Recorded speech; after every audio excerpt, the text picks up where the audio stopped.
माणूस कुठून आला, कुठे चालला, हे माणसाला सांगता येत असतं का?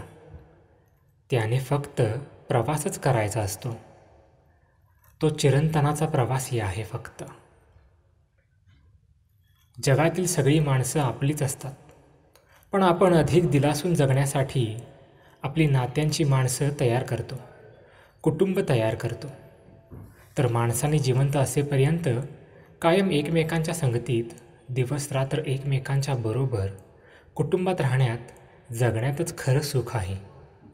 स्पर्धेच्या जगात सतत पैशांच्या मागं धावत राहून जगण्यातलं हे मूलभूत सुख हरवून चूक करू नका.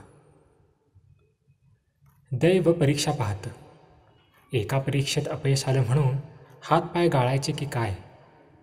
कधीतरी यश येईल. पुन्हा पुन्हा प्रयत्न केले पाहिजेत. प्रयत्न सोडून देणं सोपं आहे. शरणागती पत्करणं इतकं सोपं काही नाही जगात. सोपं न लाजिरवाणं. यमधर्माने धर्माला विचारलं, आकाशापेक्षा उंच कोण? धर्म म्हणाला, बाप. जन्मभर नाना छंदांमागं धावत राहिलो. पायांखाली काय तेही पाहिलं नाही. आता शेवटपर्यंत हे छंद सुटतील असं वाटत नाही. एक मात्र झाले, आयुष्य बहुसंख्येच उबगावणं वाटलं नाही.